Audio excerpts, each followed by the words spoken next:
What's up everyone? Adam here from Cape Crawlers, and today we're going to take a look at the Furitek Tegu24 Pro ESC and receiver combo for the Axial SCX24. Welcome back to the channel everybody. Today we're going to look at some electronics, specifically some new Furitek electronics. Now this is the new combo Tegu24 Pro. It's a receiver and an ESC in one. So you guys know, if you follow the channel, you follow my builds, you know I've done 3 of my rigs now with brushless systems, and I've run Furitek components on all of them. 2 of them have the Furitek motors, the Bronco and the Gladiator. The Deadbolt is running a Mofo SMP motor, but still utilizing the Furitek electronics. So recently I also switched to the Avatar transmitter to run all 3 of my kind of high performance rigs. And I really like that setup. It comes with one of the little micro receivers, so I had to buy additional ones after that to get it set up. But I like the receivers because it's real compact. It's a nice tiny little thing to work with the Avatar. But now I've got Lizard Pros and these little receivers kind of sitting around in the builds. And I'm really having a tough time with the Gladiator specifically on cleaning up my electronics. So that's why I was really pumped to get my hands on one of these combos from Furitek. And shout out to Furitek for sending me this over to try. So what this is going to do, this is a combination of the receiver and the ESC with the Bluetooth module. So it really takes the Lizard Pro and the micro receiver and puts it into one compact little unit here. And you maintain the Bluetooth functionality. So I'm really excited to put this into the Gladiator specifically because it's the one that I'm having the most trouble with buttoning down the electronics. So we're going to throw this in here, see how it works, see how it looks in the build. And then I think I'm going to take a deeper dive into the Furitek app as well. I found that since going with the Avatar, it's been a little tricky to get kind of that real slow speed control that I had on the V1 electronics. You know, you'd think that it would be easier and more controllable with the upgraded transmitter, but I just haven't taken the time to dive into the telemetry settings and the throttle curve and all that. So I'm going to attempt that today as well. So we're going to put in the new combo, see how it looks, see how it performs.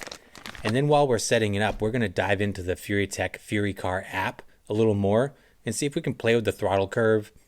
Maybe do some custom tuning. So why don't we do that together? Let's start with putting this combo in the Gladiator. We'll see how it looks, and then we'll dive into the app as we get it set up. So let's look at my current setup now, and I'll show you what I'm complaining about with how it's set up now. So I've got, let me take the battery out here. I have my 2 electronics here in the back. So I've got the receiver here, and I've got the Lizard Pro. And I like the location, I like the setup, but man, I'm just having a lot of trouble getting these things situated. It's just cumbersome. And particularly with the receiver, just doesn't stick very well. I really just want to clean it up. So that's kind of my motivation here and why I'm excited about doing this, because I think it's just going to add another layer of customization and just a nice clean look to having one unit right here and not have these 2 things just kind of flopping around for the most part. So let's take a look at this new combo here.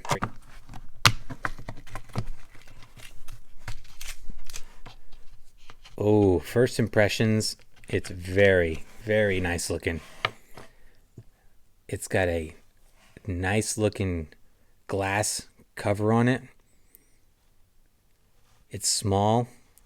I think it's 30 millimeters by 30 millimeters square, and it's 12 millimeters thick. So it's a very nice, compact, beautiful looking piece of electronics here. Very nice. One of the things I also noticed right off the bat is that it doesn't have the traditional pins for plugging in your servos or your accessories. What it does have, comes with these adapters. So you get 2 adapters because it's ready for 4-wheel steer. You see the Deadbolt that I have that has the 4-wheel steer, proportionate 4-wheel steer due to the Avatar setup. So what this does is it gives you 2 of the plugins for your servos, and it plugs into these channel 1 and channel 3 settings here. So that's interesting. What that also does is it eliminates your ability to plug in aftermarket or OEM lights. This is only compatible with the Furitek LED light system, which plugs in right here, I believe. So that's it's another feature that you got to consider. If you want custom lighting, anything like that, you're gonna have to do some configuring, because the only thing it's set up to accept just the Furitek light system. So they've kind of got you cornered in that regard, but I'm fine with that for now. If I want to run the lights, I'll check out the lighting system, or I'll just run without. It's not a deal breaker for me. I'm really just excited to get this nice clean piece of electronics in there to clean up the back of the Gladiator and just give it more of a factory look.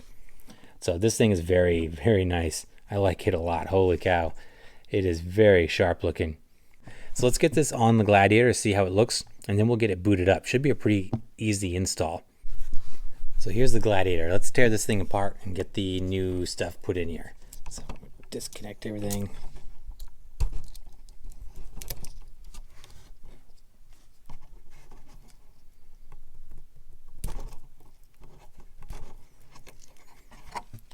Just like that. So there's the previous setup. See the two different units there. We don't need that anymore. Set that aside for another build. I'm sure there will be more. Put the new beauty in here. So I'm going to put my tape down first.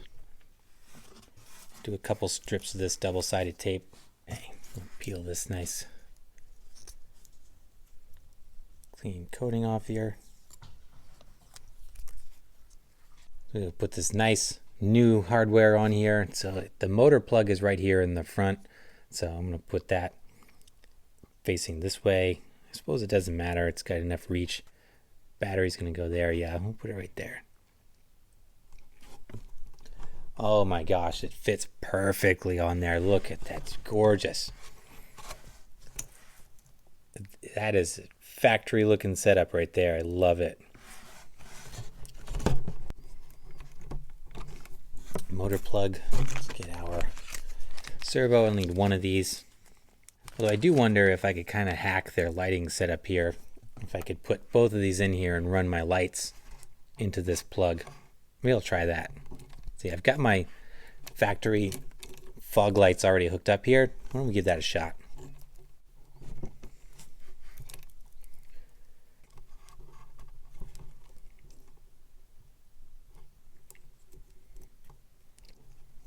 I have to redo my zip tie, but that's probably what it'll look like right there.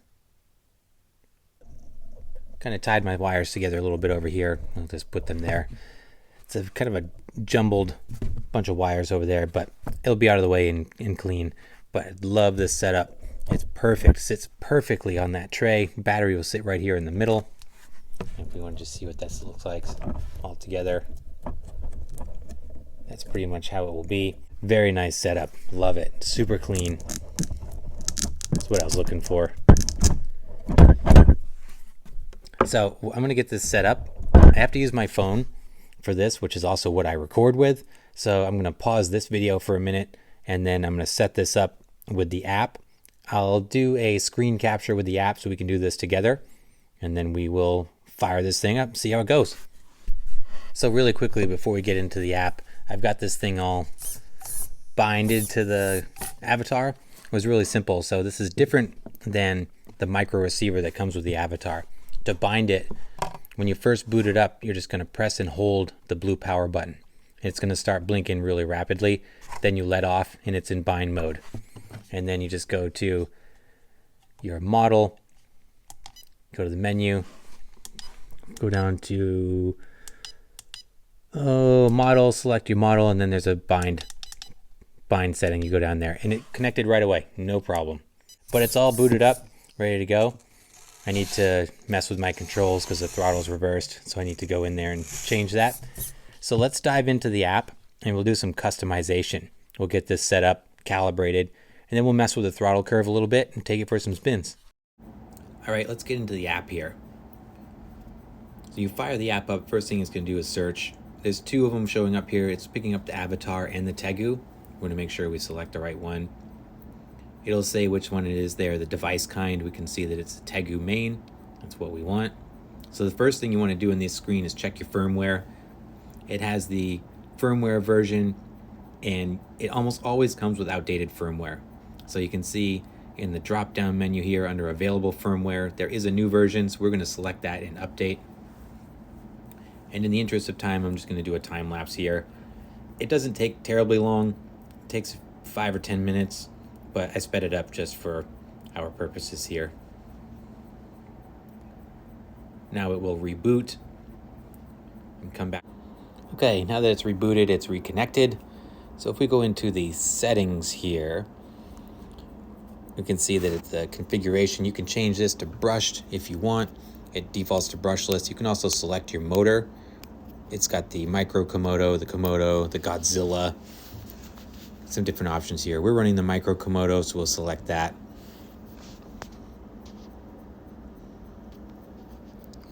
Now let's go into throttle.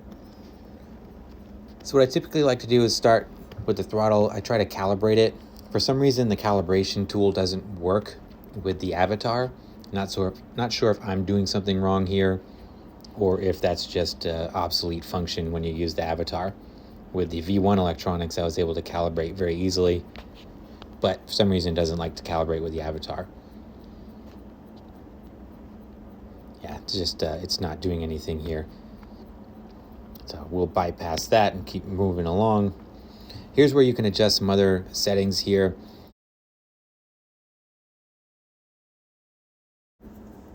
The low speed functionality is nice here. You know, if you see my other videos when I first used the Avatar, there's an option to select a low speed function with one of the channel 3 or channel 4 buttons at the top, and it just drops it to 50%. Well, here in this screen, you can customize this to anywhere from 10 to 100%. So I like a little bit of low speed. Again, just going for that slow speed control. I don't want an abrupt hit in the power. So I'm going to try a little bit of low speed here to see how this works. And as you squeeze the throttle and the brake, you can see it moving up and down on the top there. That's just me messing with the trigger on the remote. So my low speed here, as you can see, I'm moving the throttle around because I'm doing this on the fly. You can't hear it because I'm doing a voiceover after the fact, but I was actually moving the rig around, seeing how the low speed functionality worked. So just trying to find a balance here. Neutral brake, I'm not sure what this is. There's adjustment here, I don't know, so I'm gonna leave that alone. Punch power, I'm fairly certain has to relate to the throttle curve, which we'll get into a little later. You can bump this up to 10, it's ranged from 1 to 10, and it just seems to adjust the hit of the power kind of early in the curve. As we get into the throttle curve, you'll see where that punch is on the curve. And I believe, not entirely sure, that we can adjust that here with this punch setting. So I'm gonna bring this down a little bit, leave the neutral brake kind of in the middle. And let's go check out some of the other screens now.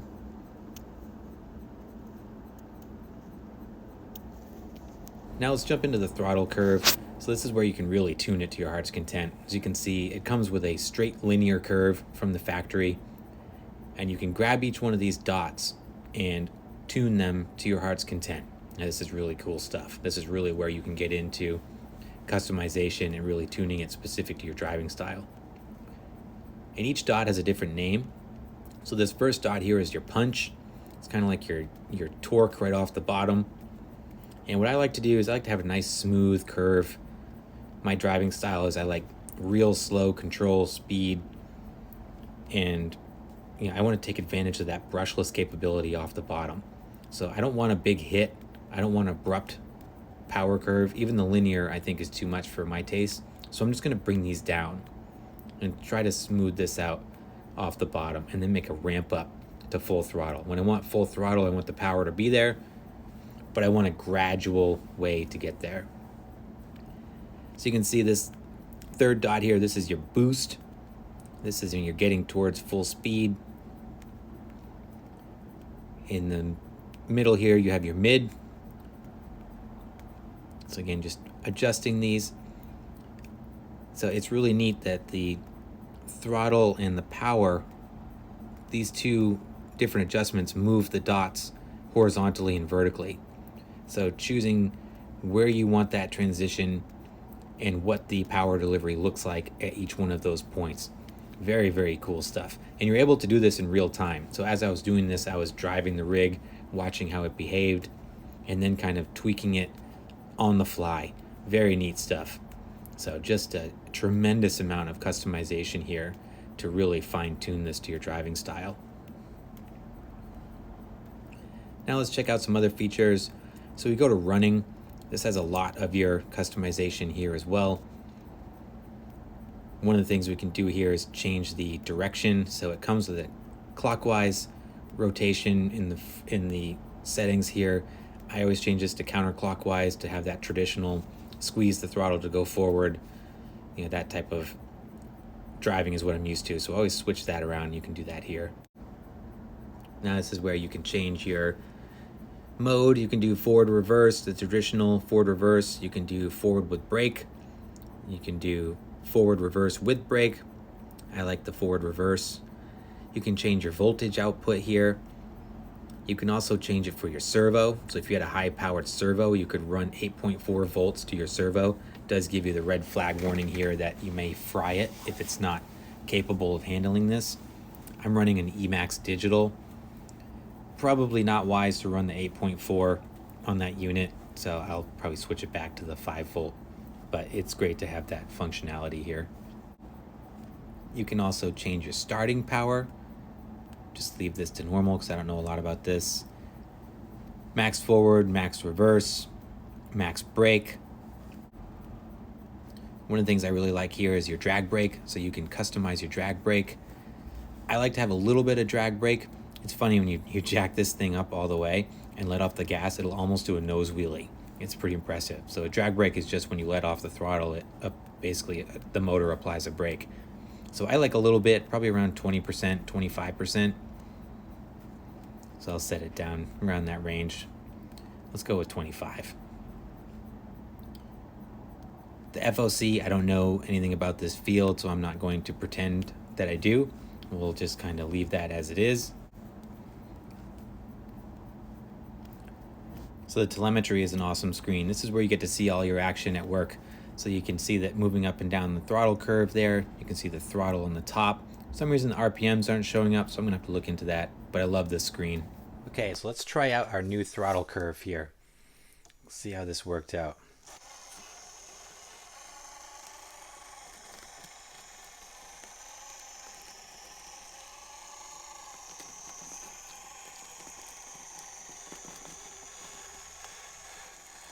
Try this a really aggressive line here.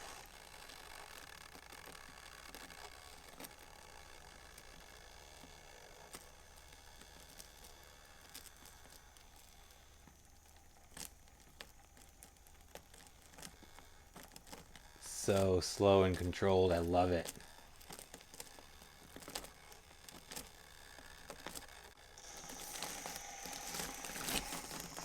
Ah.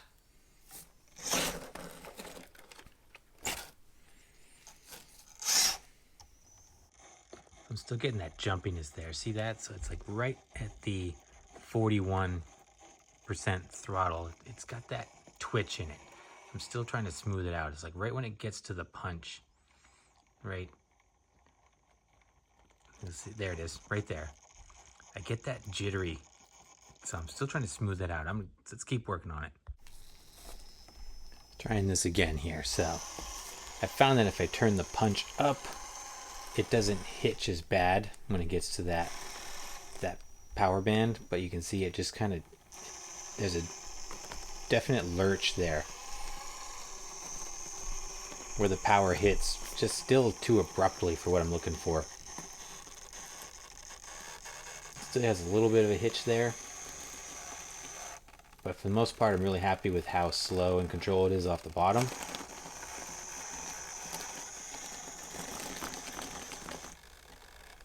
I can get right back down in that zone if I want.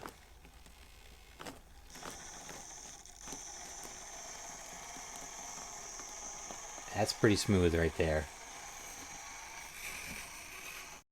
All right, let me show you where I'm at with my power curve here. So in an attempt to smooth out that hitch around the 40%, I moved my mid to the right and I moved my punch to the left to try to smooth out that that curve there in the middle where I was getting that jittery kind of hitch in that range, which is right in the transition from the slow speed to the mid-range, just trying to smooth that out.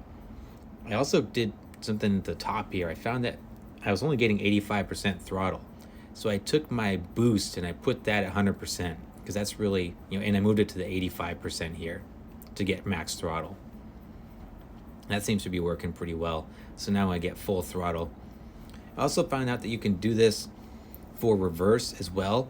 And there's this button down here on the bottom where you can slide it and copy your settings to reverse. So you can have throttle curve specific to forward, and if you like that, you just apply this to reverse and it duplicates it to the reverse side as well. So very cool stuff. That's what I've done here.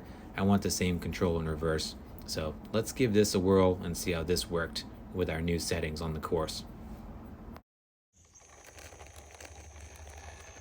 See, I'm at 34% throttle, and that's as slow as it's going. And I like that. That's good for me. See, that's the jump right there. You see it? Just to squeeze a tiny bit. Once it engages right there.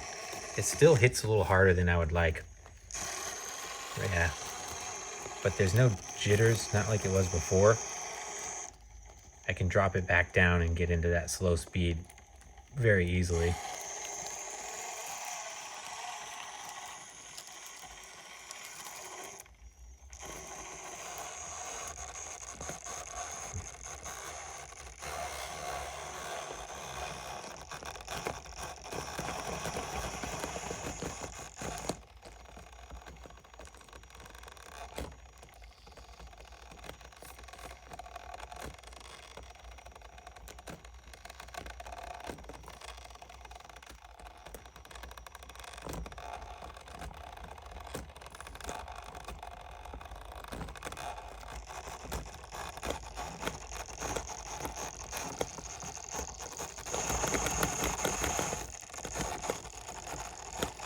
Low speed is not working. What if we...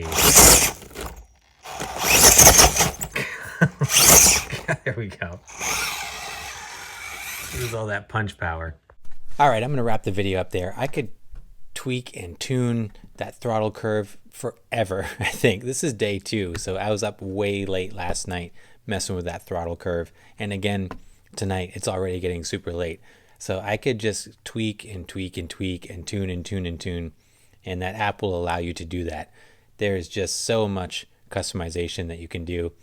And I'm on a crusade to smooth out that throttle curve, man. I'm telling you, right around that like 38 to 40% mark, that hitch is going to drive me bonkers. But I'm really pumped with how I was able to smooth out the bottom and get that slow speed control that I felt like I was missing when I first got the Avatar set up. So I'm happy with that, especially on 3S, to have it that controlled at such a low speed and low throttle. I'm pretty happy with that, but I'm still on a mission to smooth that curve out exactly how I want. So I hope that helped you. There's not a lot of guidance and instruction on how to really use the Furicar app. I'm going to keep experimenting with it and keep diving into it. And as I learn more, I'll share with you guys as we get going along. And I'll keep posting up as I discover new features. And if you are familiar with the app, or if you have any resources, let us know in the comments down below. I get a lot of comments and messages about how to use that app. And I'm still learning because I can't find a really good tutorial, comprehensive tutorial out there. So maybe we just collectively put one together. I don't know. I'd like to find out though, because I'm sure that there's still lots of untapped potential. And you saw from my demonstration that there are still fields in there and sections that I don't know the first thing about. So lots to learn for sure. But I hope that helped you at least get a deeper dive into the app. And we looked at the customization, which was really cool. So that was fun. So let's get back to the Tegu24 Pro here. Let's talk about this. So what do we think? So I like it a lot. It's a very cool unit. It's beautifully designed. It looks fantastic. It's a great addition to the build just from a fit and finish standpoint. Really addressed all of my kind of nitpicky gripes about how my electronics were put together. And now it's just got this one beautiful piece of hardware and electronics in there. It's really a nice capstone to the build. So visually, it is an excellent addition. Fit and finish, it is fantastic. And it really gives you that factory clean look with the brushless setup. So I think from a Furitek brushless setup, this is a great way to go. So it's great that you get the Bluetooth functionality again. When you do the micro receiver and the Lizard, you basically remove the Bluetooth dongle off of the Lizard Pro and you hardwire it into the micro receiver. You kind of lose your Bluetooth functionality there because then you're doing everything through the transmitter. But there's one thing that you can do, just not to segue too far away from the Tegu here, but if you run into that, what you can do is plug your Bluetooth back into the Lizard Pro, use the Furicar app to do all of your tuning, and then you go to your menu here on the Avatar and you go to Load ESC, and it will import the settings and the data from the Lizard Pro into your Avatar micro receiver setup and everything. So just a little trick there that you can still use the Bluetooth functionality in the Lizard Pro when it's a separate unit from the receiver. But this is just nice because it loops it all together, makes it one kind of complete comprehensive system that you can still use the Bluetooth app and get it live telemetry, all that good stuff while you're working. You can see the telemetry simultaneously on the app and on the transmitter, which is cool, and then make all your adjustments in the app. So I like the Tegu a lot. I think this was a really, really good addition to the build, and I really like it because I like to have matching components all the way through my build. I know there are less expensive options out there, like the FlySky setups, much less expensive and probably equally, if not more, functionality in the transmitter. So there are definitely other options out there, less expensive options. But if you're like me and you like to have matching components all the way through, like when I did my Furitek motor, the Avatar really appealed to me because I already had the Furitek motor in the Lizard Pro. So I just like to have matching components all the way through my builds. It just gives me peace of mind that everything's going to work together as it should, as it was designed to do. So for me, this was a no-brainer and I'm really happy with it. But for you, that might not be the way you want to go. So you could definitely pick and choose different receivers and transmitter combos. There's tons of them out there. One question that I do have is whether this combo here is limited to the Avatar specifically, or if you can use it for other transmitters. I have a feeling it's the former and not the latter. I think it's meant to be kind of a closed system to work exclusively with the Avatar. And if that's true, you definitely have to weigh your options there. Again, for me, it wasn't a big deal because, like I said, I like to have the full suite of matching products all the way through. But if it's exclusively limited to the Furitek system, then you've got to consider that, because then you've got to use the Avatar to work this combo. Not a bad thing, because I really like the Avatar too. So final thoughts, what do I think? I like it a lot. I think this is a good setup. What you can do, you can buy your Avatar, just the Avatar itself, not the combo. Save yourself a little bit of money there. You can get the Tegu24, which is 110 bucks. So if you were to buy a Lizard Pro, which is 80 bucks, and then buy the micro receiver, which is another 42, I think it is. So you're looking at $122, $124, something like that. So you save 10 or 15 bucks if you went with the Tegu24, because you get one combined unit. You also get a much cleaner piece of hardware for your build. It's going to give you a better aesthetic and fit and finish. You're not having multiple pieces kind of stuck together in different places. You've got one really nice receiver combo and everything here ready to go.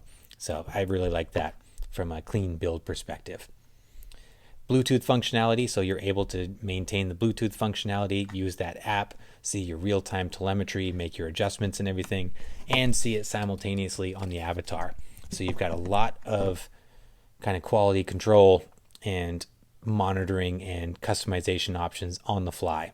So I do like that you regain your Bluetooth accessibility and technology with this and with the Avatar.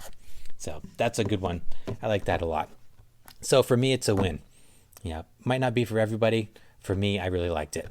So as always, let me know your thoughts down below. And definitely, if you're really familiar with the Furitek app, definitely want to hear from you all. So I'm going to wrap it up there. Hope you enjoyed this video. Hope you learned something. Hope it helped you out. Thanks so much for watching. Please like and subscribe if you haven't done so, and we'll see you in the next video.